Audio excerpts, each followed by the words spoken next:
All right, everyone, welcome to the Lambda Academy Intro to NFTs course. NFTs live on blockchains, and blockchains are decentralized databases to keep track of who owns what. Some popular blockchains you may have heard of are Ethereum, Solana, Polygon, Tezos.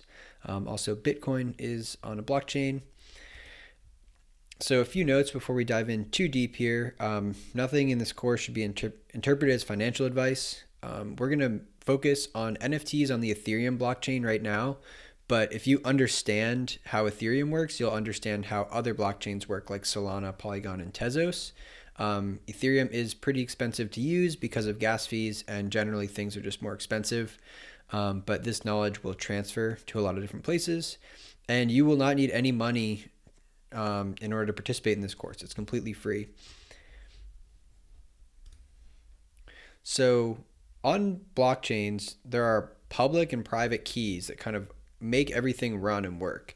Your public address is like your username. So all Ethereum addresses start with like OX and then a bunch of numbers and letters, and it's this really long string. Your private key is like your password. So the only way to transfer an asset on the blockchain is using your private key. So because of that, you don't want anybody to know your private key because they could transfer any assets that you have. You may hear the term private key or seed phrase or secret recovery phrase. These people use these things interchangeably. The important thing is never lose this phrase. Store it safely somewhere, because if you lose it, you may lose access to all the assets that you have in your wallet forever.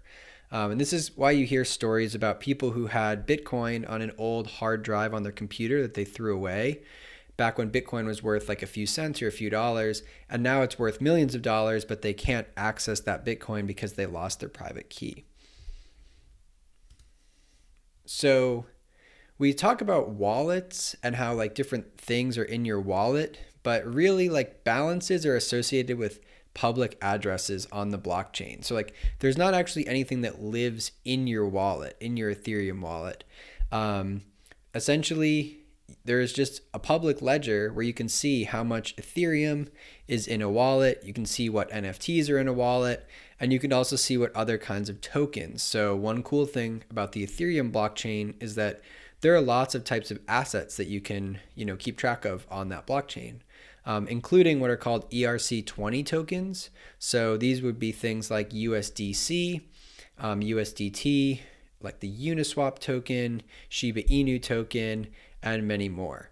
And ERC20 tokens are what we would call fungible tokens.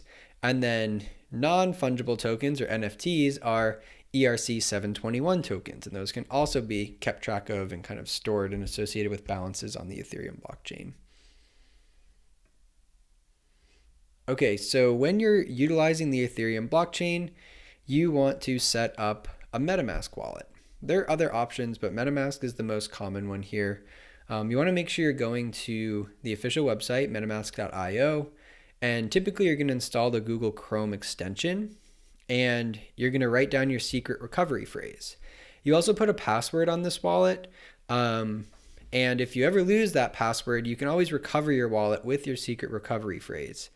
But if you lose that secret recovery phrase, you will not be able to regain access to the wallet. So if your computer crashes and you get logged out of your MetaMask, you don't know your password, and you lost your secret recovery phrase, that's not good. There's no customer support. There's no way you can call somebody and have them reset it for you. So you kind of are your own bank in this like wild west of using MetaMask on the Ethereum blockchain. So make sure you are really keeping track of that secret recovery phrase and keep it somewhere safe.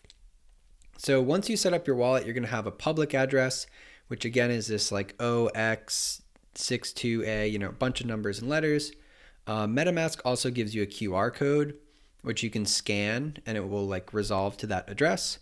And then within your wallet, like when you're logged in, you have access like to your private key, which means that you can move the assets that are associated with your address.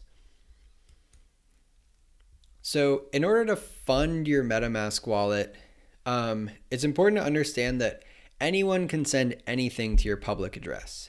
So all you need is your public address, and you need to send ETH to that. So you can send that from an exchange like Coinbase or Binance. You could have a friend send you some ETH.